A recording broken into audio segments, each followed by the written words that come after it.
Globალური ეკონომიკის ფუნქციონირება დღეს პირდაპირ არის დამოკიდებული საზღვაო ლოგისტიკაზე, რადგან საერთაშორისო ვაჭრობის დაახლოებით 80% სწორედ საზღვაო გადაზიდვებზე მოდის. თანამედროვე მსოფლიოს უმსხვილესი პორტები არა მხოლოდ ტვირთების გადაადგილების კვანძებად, არამედ გეოპოლიტიკური და ეკონომიკური გავლენის ცენტრებადაც ჩამოყალიბდნენ. სწორედ პორტების გამტარუნარიანობა განსაზღვრავს, რამდენად სწრაფად და ეფექტიანად შეძლებს ქვეყანა გლობალურ მიწოდების ჩაჭვებში ინტეგრირებას. ვიზუალ კაპიტალისტის უახლესი მონაცემებით მსოფლიოს ყველაზე დატვირთული საზღვაო ჰაბების რეიტინგში ჩინეთის დომინაცია ფაქტობრივად აბსოლუტურია. 10 უმსხვილეს პორტს შორის 6 პირდაპირ ჩინეთში მდებარეობს, ხოლო დანარჩენთა უმეტესობაც აზიის რეგიონშია კონცენტრირებული. ეს კიდევ ერთხელ აჩვენებს, რომ გლობალური წარმოებისა და ექსპორტის მთავარი ცენტრი დღეს სწორედ აზიაა, სადაც მსოფლიოს უმსხვილესი ინდუსტრიული და ტექნოლოგიური ქსელები ფუნქციონირებს.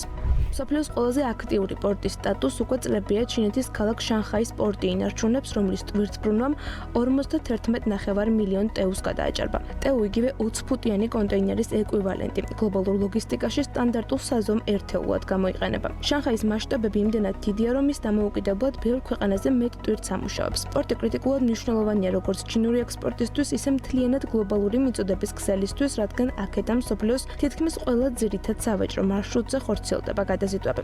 რეიტინგში მეორე ადგილს სინგაპური იკავებს, რომლის ტვირთბრუნვამ 41 მილიონ 100,000 ტეუს მიაღწია. მიუხედავად იმისა, რომ სინგაპური ტერიტორიულად მცირე სახელმწიფოა, ის მსოფლიოს ერთ-ერთ ყველაზე მნიშვნელოვან საზღვაო და ფინანსურ ჰაბად რჩება. მისი გეოგრაფიული მდებარეობა მალაკის სრუტეში აზიას, ევროპასა და ახლო აღმოსავლეთს შორის გადამწყვეტ დამაკავშირებელ წერტილად აქცევს. მესამე პოზიციაზე ჩინეთის კიდევ ერთი გიგანტური პორტი, ნინგბო ჯოუშანია, რომელიც 39 მილიონ 300,000 ტეუს ამუშავებს. მას შენჟენი 33 მილიონ 400,000-ით მოსდევს და ცინგდაო 30 მილიონ 900,000-ით. აღნიშნული ქალაქები ჩინეთის უმსხვილესი საწარმოო და საექსპორტო რეგიონების ნაწილს წარმოადგენენ, სადაც ელექტრონიკის, ავტომობილების, სამრეწველო ტექნიკისა და სამხმარებლო პროდუქციის უდიდესი საწარმოებია კონცენტრირებული.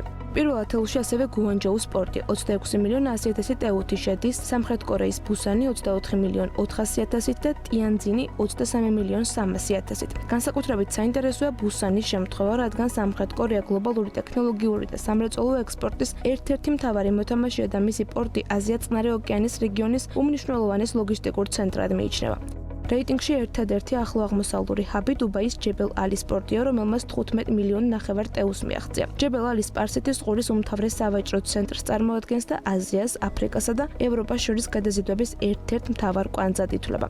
ათეულს მალაიზიის პორტ კლანგი ასრულებს 14 მილიონ 600,000 ტეუთი. საერთო სურათი ნათლად აჩვენებს, რომ გლობალური ვაჭრობის ცენტრი აზიისკენ თანდათან უფრო ინაცვლებს. ჩინეთის პორტების მასშტაბური დომინაცია პირდაპირ ქვეყნის ეკონომიკურ მოდელს უკავშირდება, რომელიც ექსპორტზე, ინდუსტრიულ წარმოებასა და ინფრასტრუქტურულ განვითარებაზეა დაფუძნებული. ამასთან ჩინეთი ბოლო წლებში მილიარდობით დოლარს როგორც პორტების გაფართოებაში, ისე ახალი საზღვაო მარშრუტებისა და ლოგისტიკური ქსელების განვითარებაში აბანდებს, რაც მის გლობალურ ეკონომიკურ გავლენას კიდევ უფრო ზრდის. თანამედროვე რეალობაში პორტები უკვე მხოლოდ ტვირთის მიღებისა და გადაზიდვების სივრცეები აღარ არის. ისინი გადაიქცა მაღალ ტექნოლოგიურ ცენტრებად, სადაც ავტომატიზაცია, ხელოვნური ინტელექტი და მონაცემთა ანალიტიკა ლოგისტიკური პროცესების ეფექტიანობას განსაზღვრავს. შესაბამისად, მსოფლიოს უდიდესი პორტების კონტროლი და განვითარება 21 საუკუნის ეკონომიკურ კონკურენციაში ერთ-ერთ ყველაზე მნიშვნელოვან ფაქტორად რჩება.